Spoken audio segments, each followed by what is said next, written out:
பிரியமானவர்களே, யூதேயா தேசத்தினுடைய ராஜாக்களை குறித்து நாம் தியானித்துக் கொண்டிருக்கிறோம். இதுவரை 12 ராஜாக்களை நாம் தியானித்திருக்கிறோம். இப்பொழுதும் 13வது ராஜாவை குறித்து தியானிக்க இருக்கிறோம். எசேக்கியா ராஜா. இந்த எசேக்கியா ராஜாவை குறித்து நாம் அதிகமான பிரசங்கங்களிலே கேள்விப்பட்டிருக்கிறோம், கேட்டிருக்கிறோம். இந்த எசேக்கியா ராஜா மிக ஒரு சிறந்த ஒரு ராஜா என்று சொல்லி நாம் பார்க்கிறோம். அவருடைய அரசாட்சியின் காலம் யூதர்களுடைய வரலாற்றின் அடிப்படையிலே அது ஒரு பொற்காலமாக காணப்பட்டது என்று சொல்லி நாம் பார்க்கலாம். எசேக்கியா என்ற பெயருக்கு கர்த்தர் பலப்படுத்துகிறார் என்று அர்த்தமாகும். கர்த்தர் பலப்படுத்துகிறார் அல்லது கர்த்தர் என் பலன் என்று அர்த்தமாகும். யாவே ஸ்ட்ரென்தன்ஸ் அல்லது யாவே இஸ் மை ஸ்ட்ரென்த் என்று சொல்லி நாம் அதனுடைய பொருளாக பார்க்கலாம்.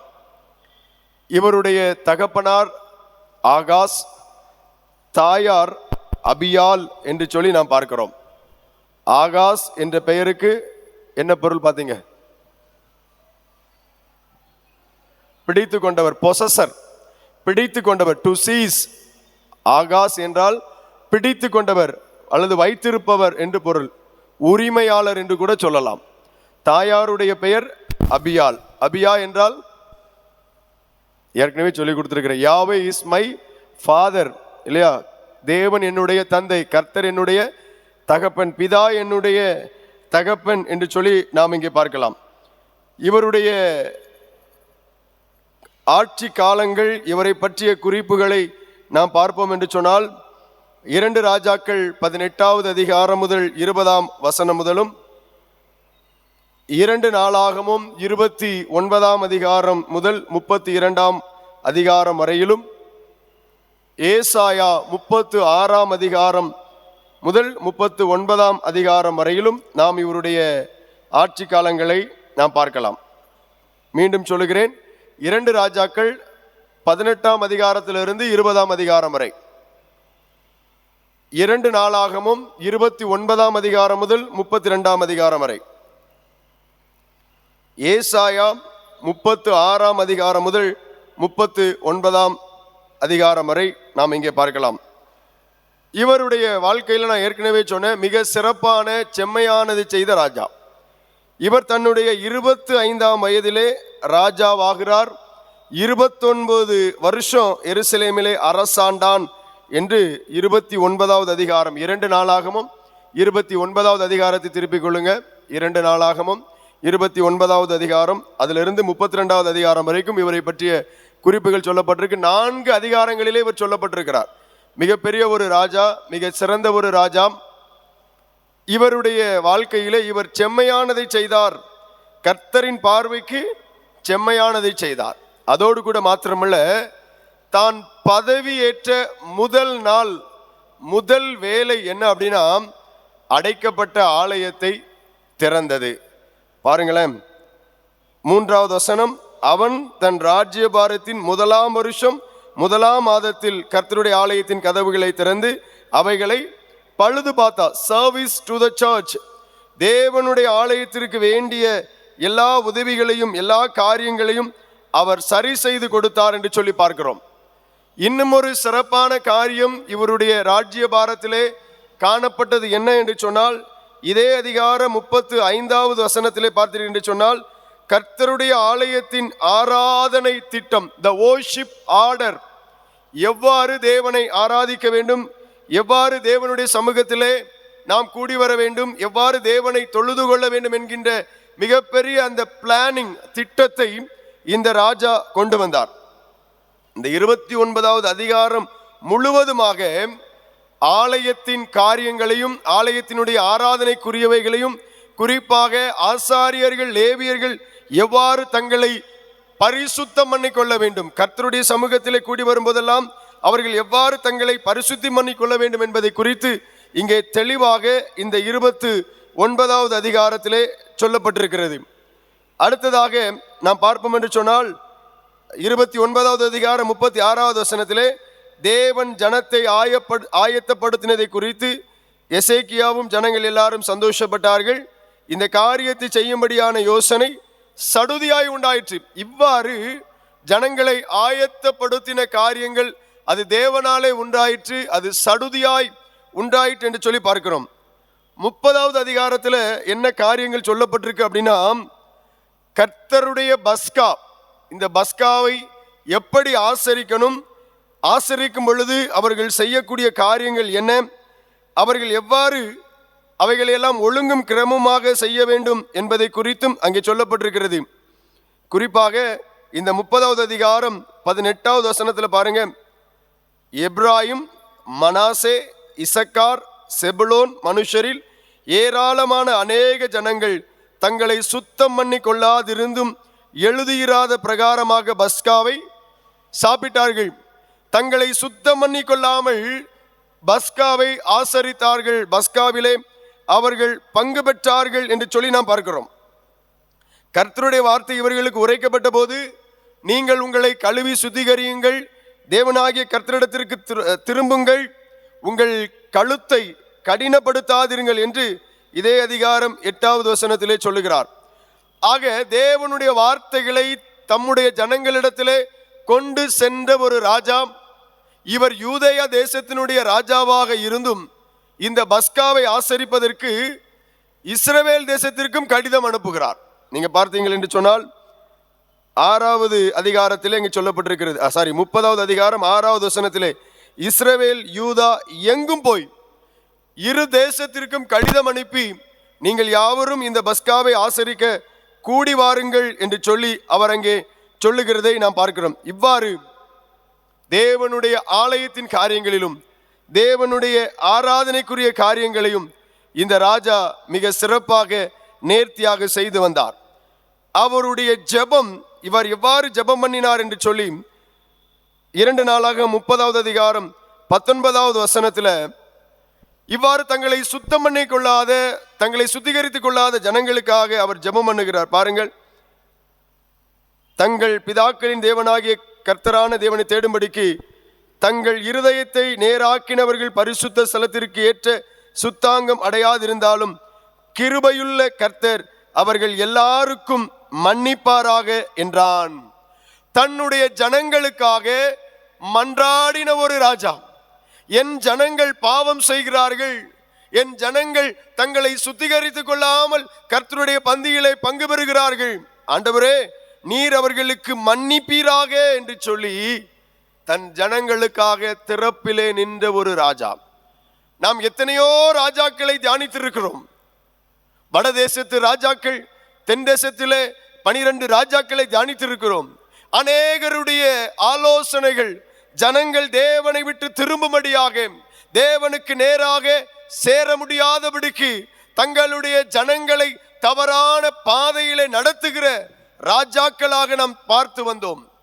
ஆனால் இந்த எசேக்கியா ராஜா தன் ஜனங்களுக்காக தேவனிடத்திலே மன்றாடி அவர்கள் பாவங்கள் மன்னிக்கப்படும்படியாக அவர் ஜெபித்தார் என்று சொல்லி பார்க்கிறோம். கர்த்தர் அவருடைய ஜெபத்தை கேட்டு ஜனங்களுக்கு அனுகூலம் செய்தார் அப்படின்னு 20வது வசனம் சொல்லப்பட்டிருக்கு. ஒரு ராஜாவின் ஜெபத்தை கேட்டு முழு தேசத்தாருக்கும் கர்த்தர் அனுகூலம் செய்கிறார். ஒரு தனி மனிதனுடைய ஜெபம் அந்த தேசத்திற்கு ஆசீர்வாதத்தை கொண்டு வந்தது. ஒரு தனி மனிதனுடைய ஜெபம் அந்த ஜனங்களுடைய பாவங்களுக்கு மன்னிப்பு பெற தந்தது. இன்றைக்கு நம்முடைய தனிப்பட்ட ஜெபமும் அப்படிப்பட்ட ஒரு மீட்பை, அப்படிப்பட்ட ஒரு எழுப்புதலை, அப்படிப்பட்ட ஒரு ரட்சிப்பை நம்முடைய ஜனங்களுக்கு கொண்டு வரும் என்பதிலே எந்த விதமான சந்தேகமும் இல்லை என்று சொல்லி பார்க்கிறோம். இவ்வாறு ஜனங்கள் தினம்தோறும் தேவ சமூகத்திலே கூடி வந்தார்கள். தினம்தோறும் கர்த்தருடைய சமூகத்திலே அவருக்கு துதிகளை, ஸ்தோத்திரங்களை அவர்கள் ஏறெடுத்தார்கள் என்று சொல்லி பார்க்கிறோம். 26வது வசனத்தில் பாருங்க, 30வது அதிகாரம் 26வது வசனத்தில், அப்படியே எருசலேமில் மகா சந்தோஷம் உண்டாயிற்று. தாவீதின் குமாரனாகிய சாலமோன் என்னும் இஸ்ரவேலுடைய ராஜாவின் முதற்கொண்டு இப்படி எருசலேமில் நடந்ததே இல்லை. அவ்வளோ பெரிய ஒரு சந்தோஷம். ஒரு ராஜாவின் செயல்பாடுகள் தேசத்து ஜனங்களுடைய மகிழ்ச்சியை அது தீர்மானிக்கும். ஆகவேதான் அரசன் எவ்வளி குடிகள் அவ்வளி. இந்த அரசன் செம்மையானதை செய்தான், ஜனங்களையும் செம்மையான பாதையிலே நடத்தினான், தேசம் எங்கிலும் மகா சந்தோஷம் உண்டாயிற்று. ஆகவே இவருடைய காலங்கள் பொற்காலங்கள். இப்ப நடந்தது என்ன தெரியுமா? 27வது வசனத்துல லேவியரான ஆசாரியர்கள் எழும்பி நின்று ஜனத்தை ஆசீர்வதிக்கிறார்கள். அந்த விண்ணப்பம் பரலோகத்தில் வந்து எட்டினது. கர்த்தருடைய ஊழியக்காரர்கள் ஆசீர்வதிக்கிற அந்த ஆசீர்வாதத்தின் மூலமாக அந்த சத்தம் பரலோகத்திலே வந்து எட்டினது என்று சொல்லி பார்க்கிறோம். தொடர்ந்து 31வது வசனத்திலே நாம் பார்ப்போம் என்று சொன்னால், இங்கே ஊழியர்களை அவர் பிரிக்கிறார். தேவனுடைய ஆசாரிய ஊழியம் செய்யும்படியாக இருக்கிற ஊழியர்களை அவர் பங்கு பங்காக பிரிக்கிறார். 2வது வசனத்திலும் 3வது வசனத்திலும் அவர்கள் எவ்வாறு அவர்களை பிரித்தெடுக்கிறார், அவர்கள் எவ்வாறு காணிக்கைகளை கொண்டு வர வேண்டும் என்பதை குறித்து 5வது வசனத்திலே பார்த்தோம் என்று சொன்னால், தசம பாகம் நாம் கர்த்தருடைய ஆலயத்திற்கு செலுத்த வேண்டும் என்பதை குறித்து சொல்லுகிறார். எதில எவ்வாறு காணிக்கை செலுத்த வேண்டும்? 5வது வசனத்திலே பாருங்கள், இந்த வார்த்தை பிரசித்தமான போது இஸ்ரவேல் புத்திரர் தானியத்திலும் திராட்சரசத்திலும் எண்ணெயிலும் தேனிலும் நிலத்தின் எல்லா வரத்திலும் முதற் பலன்களை திரளாக கொண்டு வந்து சகலத்திலும் தசம பாகத்தை பரிபூரணமாக கொடுத்தார்கள். இப்படி கொடுக்கப்பட்ட காணிக்கைகள் எல்லாம் குவியல் குவியலாக வைக்கப்பட்டது. எதிர்பார்த்ததற்கும் அதிகமான காணிக்கைகள் வந்து சேர்ந்தது. ஆகவேதான் நாங்கள் சேர்த்த காணிக்கைகள் எல்லாம் அதிகமானது என்று சொல்லி 10வது வசனத்திலே நாம் பார்க்கிறோம். கர்த்தருடைய ஆலயத்திற்கு கொண்டு வர தொடங்கினது முதல் நாங்கள் சாப்பிட்டு திருப்தி அடைந்தோம், இன்னமும் மிச்சம் இருக்கிறது. சமீபத்தில் இந்த வசனத்தை எங்கேயாவது பார்த்தீங்களா? நோட்டீஸ்ல. என்ன நோட்டீஸ்ல? பரவாயில்ல, அசன நோட்டீஸ்ல இந்த வசனத்தை பார்த்துருக்கிற. யாரையா வசனத்தை பார்க்குறா? கவர் வந்துச்சா, காணிக்கை வச்சோமா, அதோட எங்க வேலை முடிஞ்சிச்சு அப்படின்னா வேலை முடிஞ்சது தான். அதுல என்ன வசனம், அந்த வசனத்துல என்ன போடப்பட்டிருக்கிறது? இந்த எசேக்கியா ராஜாவின் மூலமாக உரைக்கப்பட்ட ஒரு காரியம், சகலத்திலும் தசம பாகம் வைத்தார்கள். அதன் மூலமாக சாப்பிட்டு திருப்தி அடைந்தார்கள், சம்பூரணம் அடைந்திருக்கிறார்கள் என்று சொல்லி பார்க்கிறோம். இதன் மூலமாக அங்கே சொல்லப்பட்டிருக்கிறது பாருங்க, ஊழியக்காரர்களுக்கு அங்கே காணிக்கை படி கொடுக்கப்படுகிறது. 31வது அதிகாரம் 16வது வசனத்திலே பாருங்கள், வம்ச அட்டவணைகளில் எழுதப்பட்ட 3 வயது முதல் அதற்கு மேற்பட்ட ஆண் பிள்ளைகளை தவிர கர்த்தருடைய ஆலயத்தில் பிரவேசிக்கிற அவரவருக்கும் தங்கள் தங்கள் வகுப்புகளின்படியே தங்கள் முறைமைகளில் தாங்கள் செய்கிற தங்கள் பணிவிடைக்கு தக்கதாய் அனுதின படி கொடுக்கப்பட்டது. Salary system. படி என்றால் அலவன்ஸ், சரியா? முறையான ஒரு சம்பளம் கிடையாது. அவரவர்கள் வரிசையின்படி அனுதின படி, டெய்லி அலவன்ஸ் அங்கே கொடுக்கப்படுகிறதை நாம் பார்க்கலாம். தொடர்ந்து 17வது 18வது வசனத்திலும் அங்கே லேவியருக்கும் ஆசாரியருக்கும் குறிப்பிட்ட ஒரு தொகை பங்கு கொடுக்கப்பட்டது என்று சொல்லி பார்க்கிறோம். சுதந்திர பாகம் கொடுக்கப்பட்டது என்று சொல்லி அங்கே போடப்பட்டிருக்கிறது. இவருடைய ஸ்பெஷாலிட்டி பார்க்கும்போது 21வது வசனம் எல்லாவற்றையும் அங்கே முழுவதுமாக கவர் பண்ணுகிறது. என்ன அப்படின்னா, அவன் தேவனுடைய ஆலயத்தின் வேலையிலும் தன் தேவனை தேடும்படிக்கு நியாயப்பிரமாணத்திற்கும் கற்பனைக்கும் அடுத்த காரியத்திலும் என்ன செய்ய தொடங்கினானோ அதையெல்லாம் தன் முழு இருதயத்தோடும் செய்து சித்தி பெற்றான். 20வது வசனத்திலே பாருங்கள், இந்த பிரகாரமாக எசேக்கியா யூதாவெங்கும் நடப்பித்து தன் தேவனாகிய கர்த்தருக்கு முன்பாக நன்மையும் செம்மையும் உண்மையுமானதை அவர் செய்தார் என்று சொல்லி பார்க்கிறோம். இவ்வாறு அவருடைய பாசிட்டிவ், அவருடைய நல்ல காரியங்கள், நற்கிரியைகளை குறித்து நாம் பார்க்கிறோம். இப்பொழுது யுத்தம் வருகிறது. அசீரிய ராஜாவாகிய சனகரிப் இங்கே யுத்தத்திற்கு வருகிறார். அந்த யுத்தத்திற்கு வருகிற போது ஜனங்களை தைரியப்படுத்துகிறார். நீங்கள் தைரியமாயிருங்கள், அவனோடு இருக்கிறவர்களை பார்க்கலும் நம்மோடு இருக்கிறவர்கள் அதிகம் என்று சொல்லி 7வது வசனத்துல 32வது அதிகாரம் 7வது வசனத்தை சொல்லுகிறார். சொன்னபடியே அவர்கள் ஜெயத்தை பெற்றுக் கொண்டார்கள். அதே போல நாம் யாவரும் நன்கு அறிந்த ஒரு காரியம், இந்த எசேக்கியா ராஜா மரணத்திற்கு ஏதுவான வியாதியப்பட்டவனாய் மரண தருவாயில் இருக்கிறான். ஏசாயா தீர்க்கதரிசி போய் சொல்லுகிறாரு, உமது வீட்டு காரியத்தை ஒழுங்குபடுத்தும், நீர் மரித்து போவீர். இப்போ இந்த எசேக்கியா ராஜா சுவர்புறமாக திரும்பி ஒரு ராஜா தேம்பி தேம்பி அழுகிறார். கர்த்தாவே, உமக்கு முன்பாக நான் செம்மையுமானது உண்மையுமானது சிறப்பானது செய்தேன், என்னை பார்த்தருளும். முற்றத்திற்கு போகும்போதே ஏசாயா தீர்க்கதரிசிக்கு வார்த்தை உரைக்கப்படுகிறது. மீண்டும் வந்து சொல்லுகிறார், உன் விண்ணப்பத்தை கேட்டேன், உன் கண்ணீரை கண்டேன், நான் உன்னை குணமாக்குவேன். ஆண்டவர் அங்கே குணமாக்கினார். ஆயுஷ் நாட்களை அவர் அதிகப்படுத்தி கொடுத்தார் என்று சொல்லி பார்க்கிறோம். ஆக இந்த எசேக்கியா ராஜாவினுடைய ஜபங்கள் கேட்கப்பட்டது, அவருடைய விண்ணப்பங்கள் அங்கீகரிக்கப்பட்டது. அவருடைய எல்லா காரியங்களும் அவர் எதையெல்லாம் செய்தாரோ அவைகளையெல்லாம் ஆண்டவர் வாய்க்க பண்ணினார். ஆனாலும் குறைகள் இல்லாத மனிதர்கள் இல்லவே இல்லை, இல்லையா? எங்கேயோ ஏதோ ஒரு காரியம் நிச்சயமாய் அது குறையாக தெரியலாம். இந்த எசேக்கியாவின் இடத்துல அதிகாரப்பூர்வமாக எந்த ஒரு குறையும் அறிவிக்கப்படாவிட்டாலும் வேத வசனங்களின் அடிப்படையில் ஒரு காரியம் அவரிடத்திலே குறையாக காணப்பட்டது என்று சொல்லி பார்க்கிறோம். சொல்ல போனா நம்ம சொல்லலாம், இதெல்லாம் பெரிய காரியமா அப்படின்னு நம்ம நினைக்கலாம். ஆனா வசனத்தின் அடிப்படையில் நாம் பார்க்கின்ற போது 25வது வசனத்திலே பாருங்கள், 32வது அதிகாரம் 25வது வசனத்திலே, எசேக்கியா தனக்கு செய்யப்பட்ட உபகாரத்திற்கு தக்கதாய் நடவாமல் மன மேட்டிமையானான். தனக்குத்தானே தன்னை பெருமையாக நினைத்து கொண்டான். பெருமை உள்ளவர்களுக்கு தேவன் எதிர்த்து நிற்கிறார். மனமேட்டிமையானான். வசனம் சொல்லுகிறது, ஆகையால் அவன் மேலும் யூதாவின் மேலும் எருசலேமின் மேலும் கடும் கோபம் உண்டது. நான் எவ்வளோ பெரிய ராஜா, நான் எவ்வளோ படிச்சிருக்கிறேன், எவ்வளோ சிறப்பா இருக்கிறேன், என் ஜனங்கள் எல்லாரும் எவ்வளோ ஆசீர்வாதமா இருக்கிறேன், அந்த காரியத்திலே அவன் பெருமை கொண்டான். தேவனாகிய கர்த்தருடைய கோபம் அங்கே ஜனங்கள் மேல, யூதேயா மேல, எருசலேம் மேல, ஜனங்கள் மேல கர்த்தருடைய கோபம் வந்தது என்று சொல்லி பார்க்கிறோம்.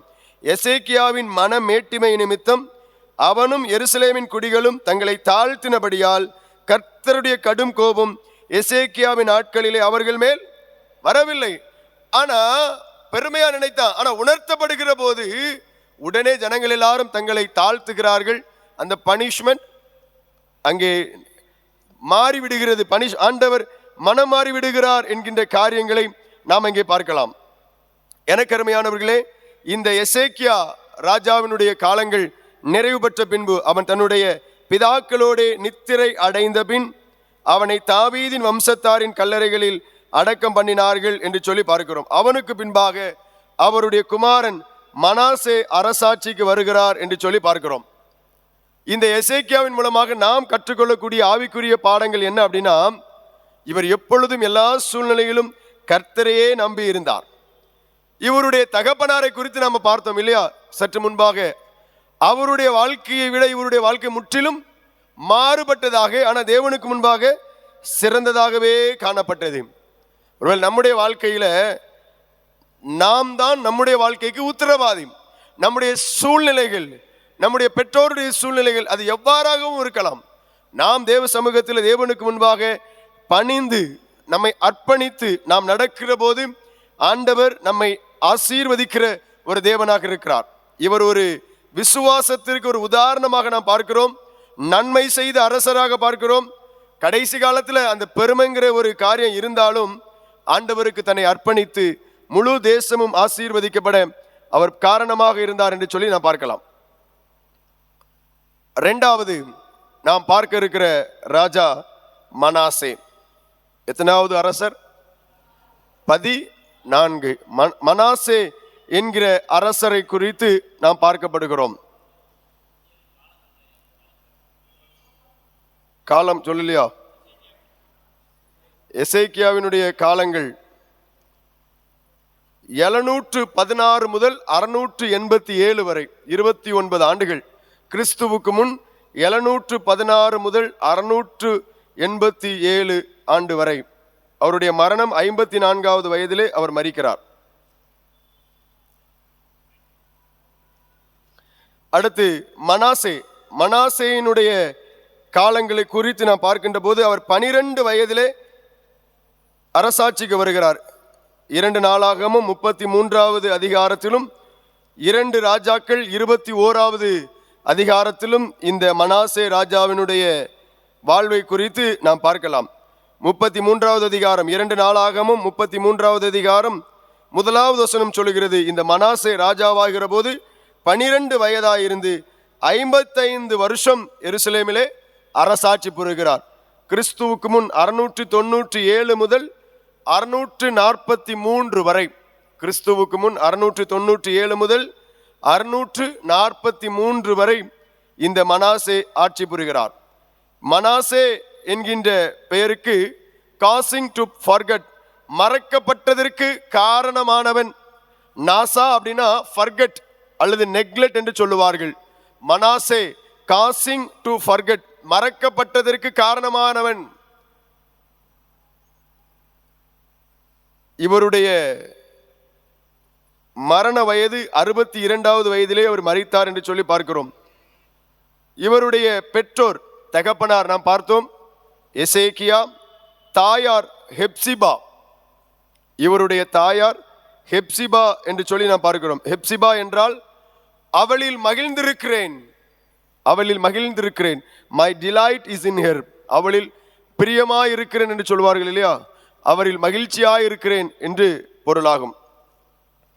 இந்த ராஜாவினுடைய காரியங்களை குறித்து பார்த்தோம் அப்படின்னா, ஆரம்பம் ஒஸ்ட் தான். இவருடைய ஆட்சி காலம், இவருடைய வாழ்க்கை ஒஸ்ட் தான். ஆனா ஒரு நேரத்தில் தேவ சமூகத்தில் இவர் கிட்டி சேர்க்கிறார். Worst became best. ஒஸ்டா இருந்த இந்த ராஜா ஒரு சிறந்த ஒரு ராஜாவாக தன் வாழ்விலே மாறினார் என்று சொல்லி நாம் பார்க்கலாம். இந்த இந்த மனாசே ராஜாவினுடைய வாழ்வை குறித்து நாம் பார்க்கின்ற போது என்னென்ன காரியங்கள் எல்லாம் கெட்ட காரியங்கள் இருந்தது அப்படின்னா, இந்த 33வது அதிகாரம் 2வது வசனத்திலிருந்து 6வது வசனம் வரைக்கும் மற்றும் 7வது வசனம் முதல் 9வது வசனம் வரைக்கும் இவரிடத்திலே காணப்பட்ட கெட்ட காரியங்கள் எல்லாம் அங்கே பார்க்கிறோம். கர்த்தரின் பார்வைக்கு பொல்லாப்பானதை செய்தார், பாகால்களுக்கு பலியிட்டார், விக்கிரக தோப்புகளை உண்டாக்கினார், வானத்தின் சேனையெல்லாம் பணிந்து கொண்டு அவைகளை சேவித்தார், கர்த்தருடைய ஆலயத்திலே பலிபீடங்களை கட்டினார் அப்படின்னு சொல்லி இங்கே போடப்பட்டிருக்கிறது. அதோடு கூட மாத்திரமல்ல, 33வது அதிகாரம் 6வது வசனத்தில் பார்த்தீங்கன்னா, அவன் இன்னும் குமாரரின் பள்ளத்தாக்கிலே தன் குமாரரை தீ மிதிக்க பண்ணினார், நாலு பார்த்தார், நிமித்தம் பார்த்தார், பில்லி சூனியங்களை அனுசரித்தார், அஞ்சனம் பார்க்கிறவர்களை குறி சொல்லுகிறவர்களை வைத்துக்கொண்டு கர்த்தருக்கு கோபம் உண்டாக அவர் பார்வைக்கு மிகுதியும் பொல்லாப்பானதை அவர் செய்தார் என்று சொல்லி பார்க்கிறோம். இவ்வாறு ஆண்டவருடைய பார்வைக்கு முன்பாக இவர் பொல்லாப்பானதை செய்தார். எத்தனையோ முறை கர்த்தருடைய வார்த்தைகள் அங்கே உரைக்கப்பட்ட போதும், தேவனுடைய வார்த்தை அவர்களுக்கு சொல்லப்பட்ட போதும், ஆனால் இவன் தான் வழி தப்பி போனது மாத்திரமல்ல, ஜனங்களையும் வழி தப்பி போக பண்ணினான்.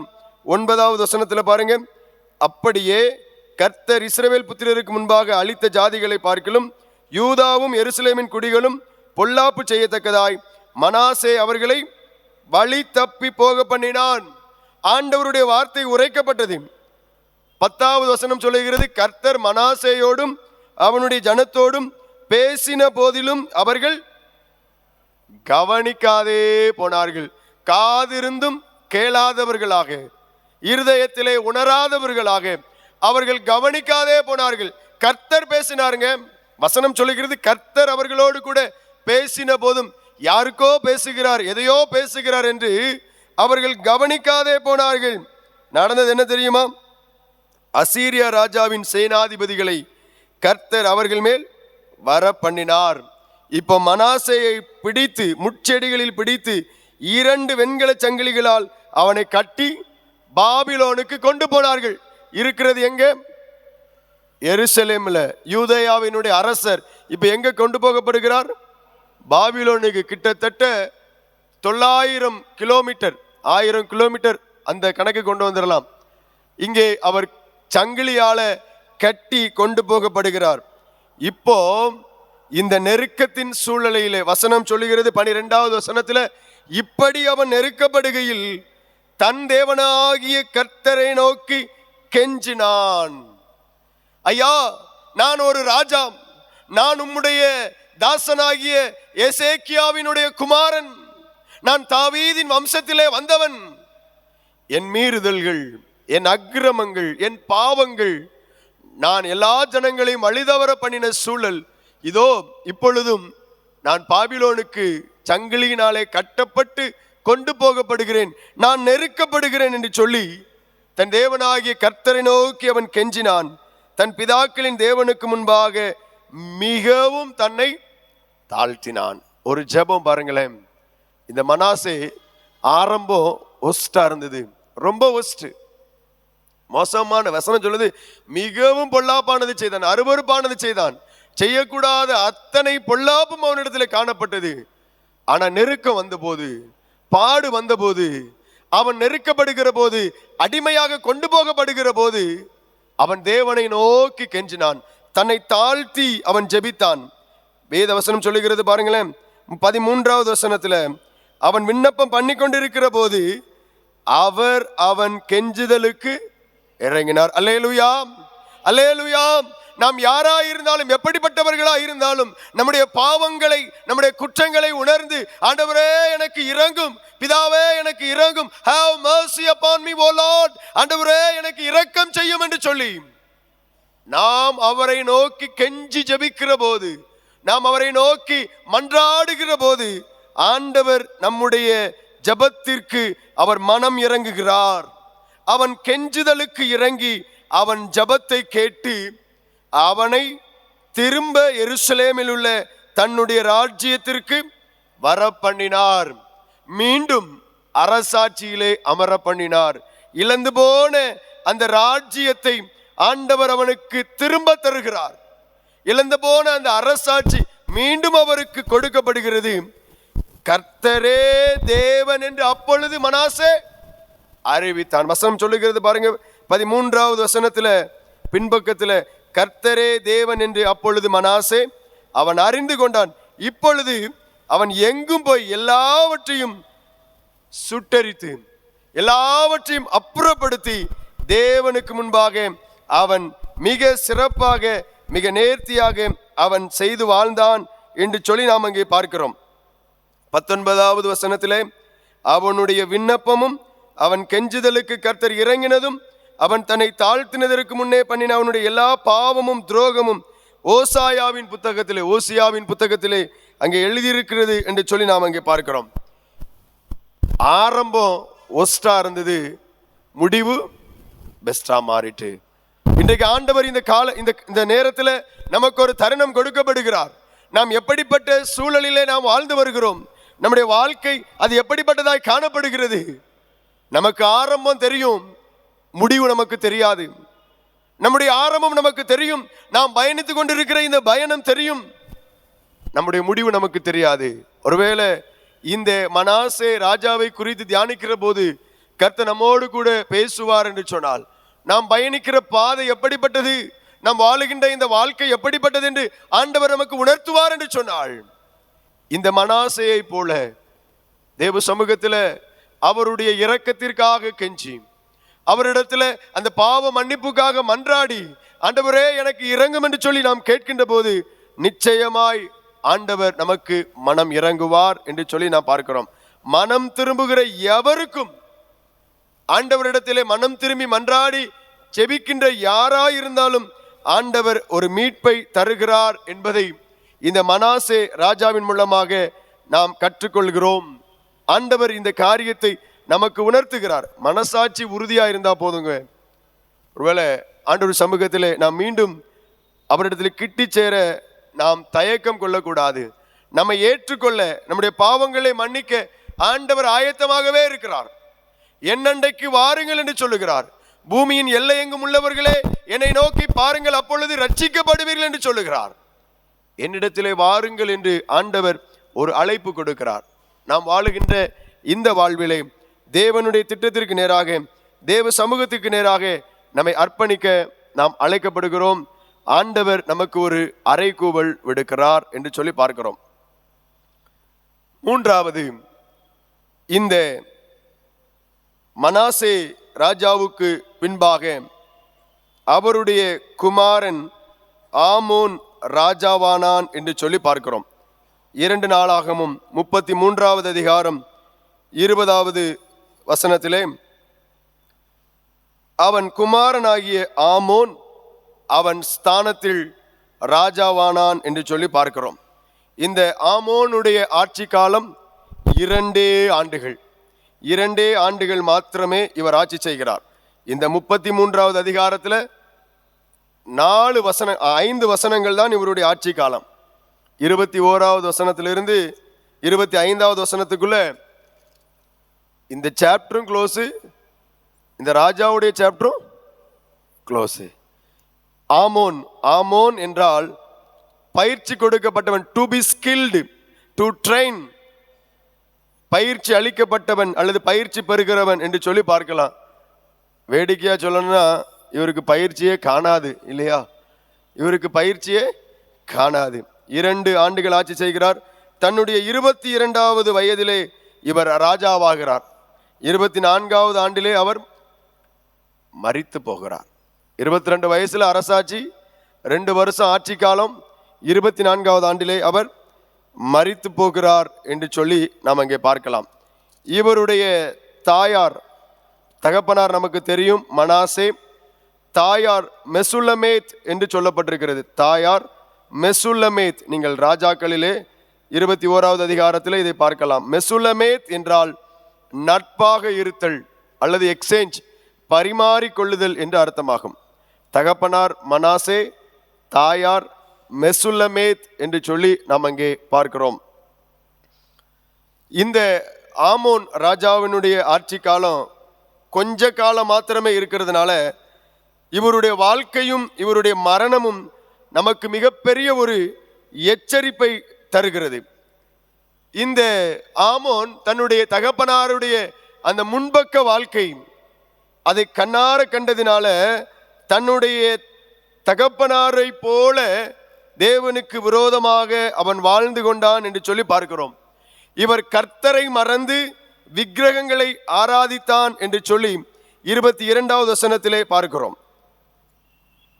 அவன் தன் தகப்பனாகிய மனாசே செய்தது போல கர்த்தரின் பார்வைக்கு பொல்லாப்பானதை செய்தான். தன் தகப்பனாகிய மனாசே பண்ணுவித்திருந்த விக்கிரகங்களுக்கெல்லாம் ஆமோன் பலியிட்டு அவைகளை சேவித்தான் என்று சொல்லி பார்க்கிறோம். அதோடு கூட மாத்திரமல்ல, இந்த மனாசே இறுதி நாட்களில் மனம் திரும்பினார் இல்லையா? அடிமையாய் கொண்டு போகப்பட்ட போது தேவனை நோக்கி கெஞ்சினார். ஆனா இவன் பாருங்க 23வது வசனத்துல, தன் தகப்பனாகிய மனாசே தன்னை தாழ்த்தி கொண்டது போல இந்த ஆமோன் என்பவன் கர்த்தருக்கு முன்பாக தன்னை தாழ்த்தாமல் மேன்மேலும் அக்கிரமம் செய்து வந்தான்.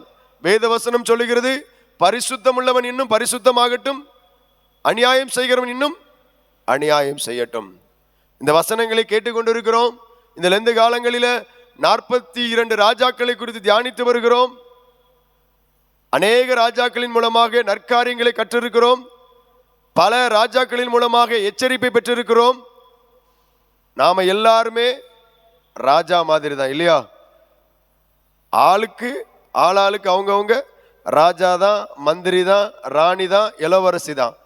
ஆனா எச்சரிப்பை பெறுகிற நாம் எப்படிப்பட்டவர்களாய் வாழப் போகிறோம் யோசித்து பாருங்கள். அவன் மென்மேலும் அக்கிரமம் செய்து வந்தான் என்று சொல்லி நாம் பார்க்கிறோம். இது நிமித்தமாக கலகம் ஏற்படுகிறது, இது நிமித்தமாக யுத்தம் ஏற்படுகிறது, போராட்டம், உள்ளுக்குள்ளே சண்டை, அவர்களுக்குள்ளே பிரச்சனைகள். ஆகவே அவனுடைய ஊழியக்காரர், 24வது வசனம் சொல்லுகிறது, அவனுடைய ஊழியக்காரர் அவனுக்கு விரோதமாய் கட்டுப்பாடு பண்ணி அவன் அரண்மனையிலேயே அவனை கொன்று போட்டார்கள் என்று சொல்லி நாம் அங்கே பார்க்கிறோம். இந்த ராஜாவுக்கு விரோதமாக சொந்த வீட்டாரால, அவனுடைய வீட்டு வேலைக்காரர்களால அங்கே அவன் கொலை செய்யப்படுகிறான் என்று சொல்லி நாம் பார்க்கிறோம். இவருடைய வாழ்க்கையிலிருந்து நாம் கற்றுக்கொள்ளக்கூடிய காரியம், நம் வாழ்வில் ஏற்படுகிற நன்மையானாலும் தீமையானாலும் நாம் தான் பொறுப்பு. எப்பொழுதாவது ஏதோ ஒரு இடத்துல தேவனுடைய எச்சரிப்பு, தேவனுடைய அழைப்பு, தேவன் உணர்த்துகிற காரியங்கள் நமக்கு கொடுக்கப்படும். அப்பொழுது நாம உஷாரா இல்லைன்னா, அப்பொழுது நாம சரியா இல்லைன்னா நாம் வீழ்ந்து போவோம், நாம் அழிந்து போவோம். நமக்கே தெரியும் நாம போற போக்கு சரியில்லை, நாம் வாழுகிற வாழ்க்கை சரியில்லை என்று நமக்கே அது தெரிய வரும். தெரிய வரும்போது நாம் அந்த வழியிலிருந்து திரும்பல அப்படின்னா, அந்த வழியிலிருந்து நம்மை மாற்றிக்கொள்ளவில்லை என்று சொன்னால் அது நமக்கு அழிவைத்தான் தேடி வரும். ஒவ்வொருவரும் தனக்குரிய முடிவுகளை நாம தான் எடுக்கணும். நம்முடைய சந்ததி, நம்முடைய காரியங்கள் எதுவும் நம்மை காப்பாற்ற முடியாது. இவன் தேவனை நிராகரித்தான். ராஜா மாதிரி வாழ வேண்டியவன், பல ஆண்டுகள் வாழ வேண்டியவன், 24 வயதிலே அவன் மரித்து போகி விடுகிறான். அப்பா மாதிரி 50 ஆண்டுகள் ஆட்சி செய்திருக்கலாம். தாத்தாவை மாதிரி ஒரு 29 வருஷமாவது சிறப்பா ஆட்சி பண்ணியிருக்கலாம். ஆனா அந்த ராஜ்ய பாரத்தை அவன் இழந்து போனான், அவன் அழிந்து போனான் என்று சொல்லி நாம் பார்க்கிறோம்.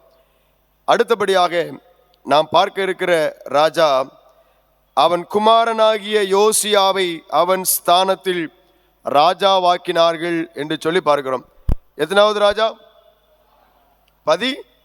16வது ராஜா யோசியா என்கின்ற ராஜாவை குறித்து நாம் தியானிக்க போகிறோம். இந்த யோசியா, இவரை குறித்து சொல்லப்பட்டிருக்கிறது த யூத்ஃபுல் ரிஃபார்மர், பல சாதனைகளை கொண்டு வந்த ஒரு வாலிப ராஜா. யூத்ஃபுல் ரிஃபார்மர், நல்ல ஒரு மறுமலர்ச்சியை, புரட்சியை தன்னுடைய ராஜ்யத்திலே அவர் கொண்டு வந்தார். அவர் தன்னுடைய ராஜ்ய பாரத்திற்கு வருகிற போது 8 வயதாய் இருந்தார் என்று வேதவசனம் சொல்லுகிறது. இவரை குறித்து நாம் பார்க்கின்ற போது 2 ராஜாக்கள் 22வது அதிகாரம் முதல் 23வது அதிகாரம் வரையிலும், 2 ராஜாக்கள் 22, 23வது அதிகாரத்திலும், 2 நாளாகமும் 34ஆம் அதிகாரம் முதல் 35ஆம் அதிகாரம் முடிய இந்த யோசியாவின் வாழ்வை குறித்து நாம் பார்க்கலாம். யோசியா அப்படிங்கிற பெயருக்கு யாகுவே இஸ் ஃபவுண்டேஷன், கர்த்தரே அவனுடைய அடித்தளம், ஃபவுண்டேஷன், அவர்தான் பேஸ். Yahweh is foundation. நாம யாவே யாவேன்னு சொல்றோம், ஆனா யூதர்கள் இந்த யாவேங்கிற வார்த்தையை உச்சரிக்கவே மாட்டாங்க. நம்ம சிம்பிளா யா அப்படின்னா என்ன அர்த்தம்? யாவேன்னு அர்த்தம் இல்லையா? யா அப்படின்னா யாவேன்னு அர்த்தம். அதான் நம்ம படிக்கிறோம், மேசியா, யோசியா, யா என்றால் யாவே. ஆனா யூதர்கள் எபிரேய வேதாகமத்தை வாசிக்கும் போது எங்கெல்லாம் யாவே எழுதுங்கிற எழுத்து வருதோ அங்கெல்லாம் அதோனாய் என்று உச்சரிப்பார்கள். அதோனாய் அப்படின்னு அவங்க யாவேன்னு சொல்ல மாட்டாங்க. ஏன்னா அது மகா பரிசுத்தமான ஒரு வார்த்தை. யாவே என்பதற்கு கர்த்தர் என்று பொருளாகும், தேவன் என்பதற்கு ஏலோகிம் என்று பொருளாகும். அதெல்லாம் ஏற்கனவே சொல்லி கொடுத்துருக்கிறோம் இல்லையா? ஏலோகிம் என்றால் தேவன் என்று அர்த்தம், யாகுவே என்றால் கர்த்தர் என்று அர்த்தமாகும். நம்ம கிரேக்க மொழியிலும் அப்படித்தான் 2 வார்த்தை இருக்குது. காட் அப்படின்னா தியோஸ் அப்படிங்கிற வார்த்தை கிரேக்க மொழியில.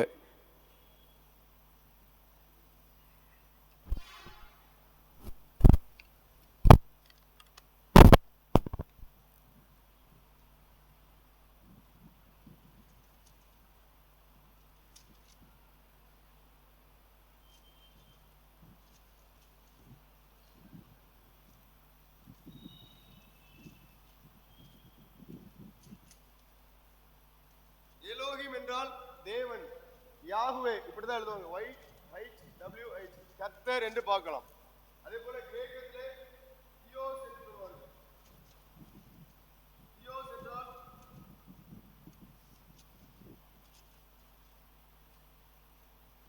தேவன்.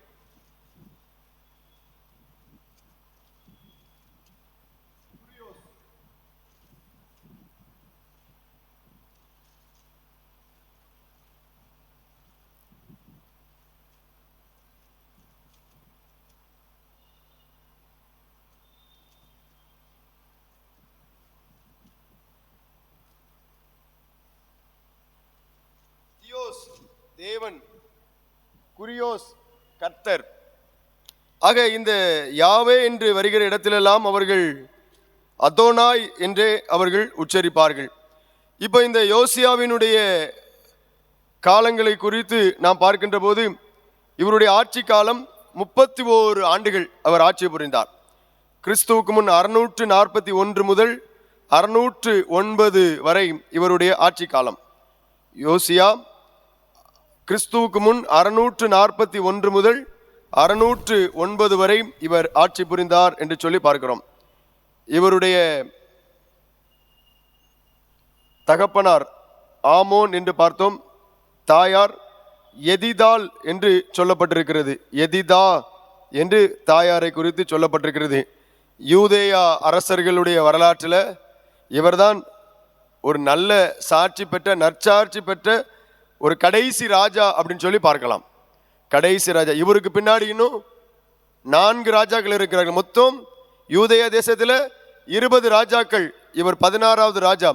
யூத வரலாற்றில் இவர் தான் கொஞ்சம் நல்லபடியாக வாழ்ந்த கடைசி ராஜா. இதுக்கப்புறம் வரக்கூடிய 4 ராஜாக்களும் மோசமான ராஜாக்கள் தான். கடைசியில் அது அப்படியே பாபிலோனிய சிறைப்பிடிப்புக்கு நேராக இவருடைய வாழ்க்கை, அந்த அரசாட்சி முடியும் என்று சொல்லி நாம் பார்க்கிறோம். இப்போ இவருடைய ஆட்சி காலங்களை பாருங்களேன். 2 நாளாகமத்தில் 34வது அதிகாரத்தில் பார்க்கின்ற போது, யோசியா ராஜாவாகிற போது 8 வயதாக இருந்து 31 வருஷம் எருசலேமில் அரசாண்டான். அவன் கர்த்தருடைய பார்வைக்கு செம்மையானதை செய்து தன் தகப்பனாகிய தாவீதின் வழிகளில் நடந்து வலது இடதுபுறமாக விலகாமல் நடந்தான். தன்னுடைய தேவனுக்கு முன்பாக அவன் வலது இடதுபுறம் விலகாமல் தாவீதின் வழிகளிலே அவன் நடந்தான் என்று சொல்லி பார்க்கிறோம். ராஜ்யபாரத்தின் 8ஆம் வருஷத்தில், அப்படின்னா எத்தனை வயசு இருக்கும்? 16 வயசுல. அப்படின்னா அது இளம் வாலிப பிராயம் இல்லையா? 16 வயசு. நம்ம இன்றைக்கு அதை டீனேஜ் அப்படின்னு நாம சொல்றோம். இவன் தன்னுடைய 16வது வயதில் செய்த காரியங்களை பாருங்கள். தான் இன்னும் இளவயதாய் இருக்கையில் தன் தகப்பனாகிய தாவீதின் தேவனை தேட ஆரம்பித்து, தன் தகப்பனாகிய தாவீதின் தேவனை தேட ஆரம்பித்தான். 16 வயதுல தன் தேவனாகிய கர்த்தரை அவன் தேட ஆரம்பிக்கிறான். தேட ஆரம்பித்தல் என்றால் அவருக்கு பிரியமான காரியங்களை செய்வது, ஆண்டவரை மகிமைப்படுத்துவது, அவருக்குரியவனாக வாழ்ந்து வருவது. அதை தொடர்ந்து பாருங்க, 12ஆம் வருஷத்தில், அப்படின்னா அவருக்கு வயது 20 வயதுல, 20 வயதில் மேடைகள், தோப்புகள், சுரூபங்கள், விக்கிரகங்கள் ஆவிக இவைகள் அற்று போகும்படி யூதாவையும் எருசலேமையும் சுத்திகரிக்க தொடங்கினான். முழு தேசத்தையும் அவன் சுத்தம் பண்ண தொடங்கினான். To be clean to all the nation. எல்லா தேசத்தையும், அந்த தேசம் முழுவதும், அந்த தேசம் சுத்திகரிக்கப்பட வேண்டும் என்று சொல்லி அவன் அங்கே தங்களை முழுவதுமாக சுத்திகரிக்க தொடங்கினான். தேவ ஆலயத்தை சுத்திகரித்தார்கள். தேசத்து ஜனங்கள் தங்கள் வாழ்வை சுத்திகரித்தார்கள். எல்லாரும் தங்களை சுத்திகரித்துக் கொள்ள இந்த யோசியா ராஜா அவன் உத்தரவு பிறப்பித்தான் என்று சொல்லி பார்க்கிறோம். தொடர்ந்து எல்லா பலிபீடங்கள், விக்கிரக தோப்புகள் எல்லாவற்றையும் அவன் வெட்டி போட்டான். எங்கிலும் வெட்டி போட்டு 7வது வசனம் சொல்கிறது, அவன் எருசலேமுக்கு திரும்பினான் என்று சொல்லி பார்க்கிறோம். 8வது வசனத்தில் தன் ராஜ்ய பாரத்தின் 18ஆம் வருஷத்திலே, அப்படின்னா 26வது வயதுல. ஏன் இதெல்லாம் சொல்றேன்னா, இந்தந்த வயதுல நாம என்ன செய்து கொண்டிருந்தோம் அப்படிங்கிறதுக்கு யோசிக்கிறதுக்கு தான். நம்மிலே 26 வயசு உள்ளவங்க இருக்கலாம், சரியா? இப்ப அட் பிரசன்ட்ல இருக்கலாம், அல்லது 26 வயதை கடந்தவர்கள் நம்மிலே அநேகர் இருக்கலாம். நாம் நம்முடைய வயதிலே நாம் என்னென்ன காரியங்களை எல்லாம் செய்து வந்தோம் யோசித்து பாருங்கள். இந்த யோசியா ராஜாவினுடைய தீர்மானத்தின்படி தேவ ஆலயத்தை அவர்கள் அங்கே பழுது பார்க்கிறார்கள், சுத்திகரிக்கிறார்கள். அப்பொழுது அங்கே மோசேயை கொண்டு கட்டளையிடப்பட்ட கர்த்தருடைய நியாயப்பிரமாண புஸ்தகத்தை ஆசாரியனாகிய இல்கியா கண்டெடுத்தான் என்று 14வது வசனம் சொல்லுகிறது. இது ஒரு ஹைலைட்டடான ஒரு காரியம். எப்போதுமே வீட்டை ஒதுங்க வைக்கும் போது, கிளீன் பண்ணும்போது, அப்படி பழைய பொருள் ஏதாவது ஒன்று எங்கேயாவது கிடைக்கும். இதைத்தானே இவ்வளோ நாள் தேடிட்டு இருந்தோம், இது இந்த இடத்துலையா இருந்தது. தேடும்போது கிடைக்காது, எவ்வளோ தேடினாலும் அது கிடைக்காது. ஆனால் திடீர்னு பார்த்து நம்ம ஏதாவது ஒதுங்க வைக்கும் போது அந்த பொருள் நமக்கு கிடைக்கும். இங்கே இந்த யோசியா ராஜாவின் காலத்திலே கர்த்தருடைய நியாயப்பிரமாண புஸ்தகத்தை கண்டெடுத்தார்கள். அதை இந்த யோசியாவின் கையிலே கொண்டு வரப்படுகிறது. சாப்பான் மூலமாக யோசியாவுக்கு கொண்டு வரப்படுகிறது.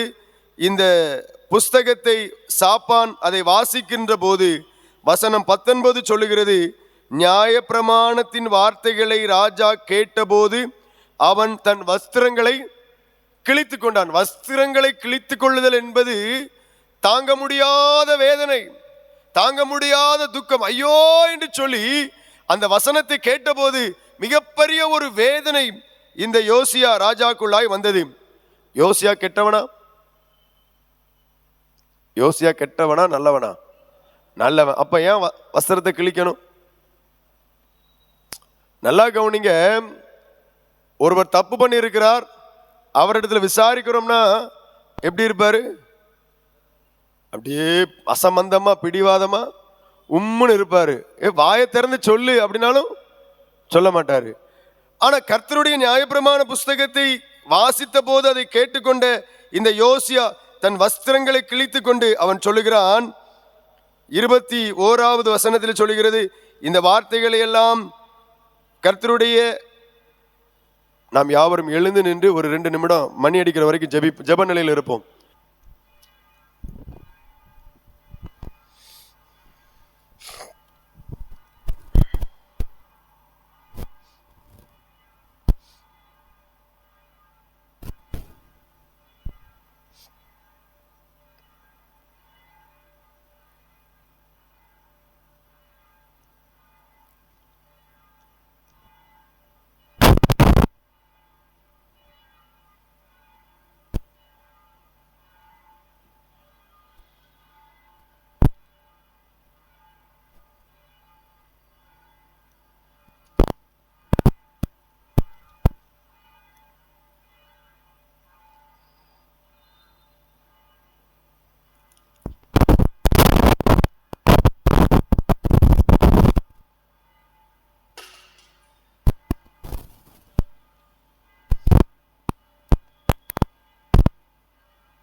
இருதயம் இலக வேண்டும்.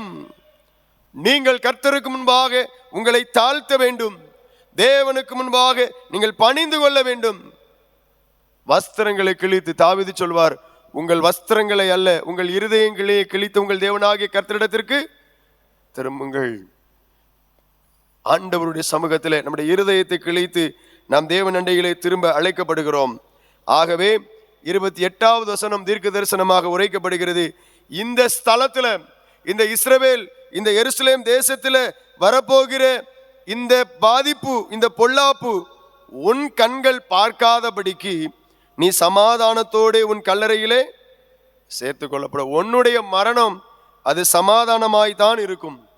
உன்னுடைய நாட்களிலே இங்கு அழிவு வரப்போவதே இல்லை என்று உரைக்கப்படுகிறது. இந்த யோசியா தன் காலம் முழுவதும் அவன் தேவனுடைய பார்வைக்கு சிறப்பானதை செய்தான். எசேக்கியா ராஜாவினுடைய வாழ்க்கையை பார்த்தோம். கொஞ்சம் அவரிடத்துல மேட்டிமை காணப்பட்டது.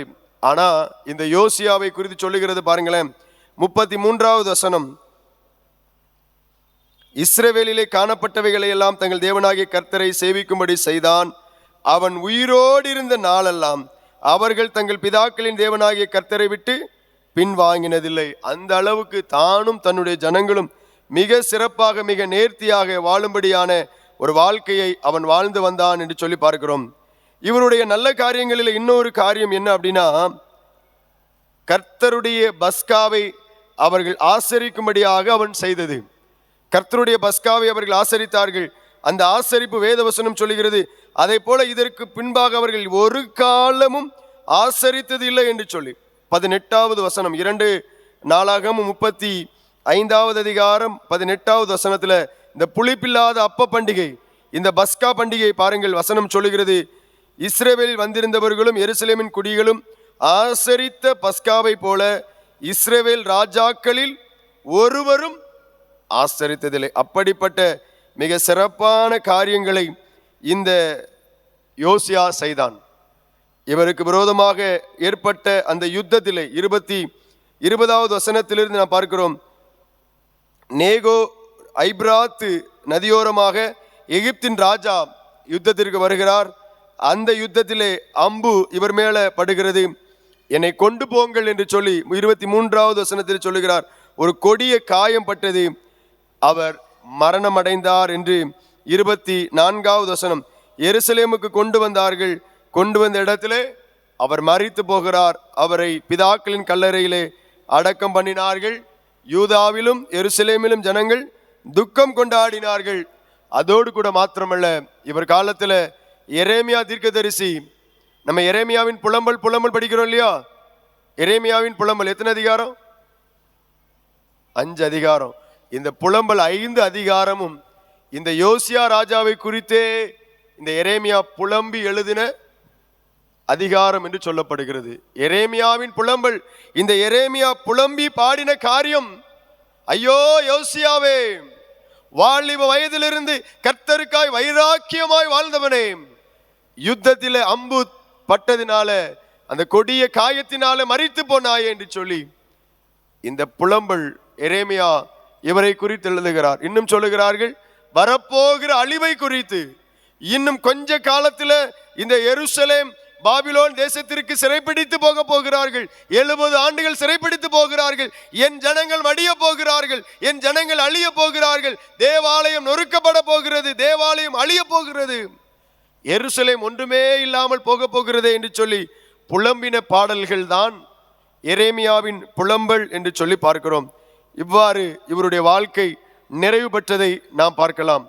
இவருடைய வாழ்வில் இருந்து நாம் கற்றுக்கொள்ளக்கூடிய காரியங்கள், தேவனுடைய வார்த்தைக்கு செவி கொடுத்தால், தேவனுடைய வார்த்தையில் நிலைத்திருந்தால் நாம் பாவத்தில் விழவே முடியாது. தேவனுடைய வழிகாட்டுதலின்படி நிச்சயமாய் நாம் வாழத்தான் வேண்டும். நமக்கு கொடுக்கப்பட்ட காரியம் அதுதான், நமக்கு கொடுக்கப்பட்ட ஒழுங்கு கிரமமும் அதுதான். ஆகவே நம்முடைய வாழ்வில இக்காரியங்களை எல்லாம் நாம் கடைபிடிக்க அழைக்கப்படுகிறோம். ஆண்டவர் அதைத்தான் நம்மிடத்திலே எதிர்பார்க்கிறார் என்று சொல்லி இங்கே வேதவசனம் சொல்லுகிறது. 4 ராஜாக்களை பார்த்திருக்கிறோம் இல்லையா? யாரெல்லாம் பார்த்திருக்கிறோம்? எசேக்கியா, புரியல, மனாசே, ஆமோன், யோசியா ஆகிய 4 ராஜாக்களை குறித்து பார்த்திருக்கிறோம்.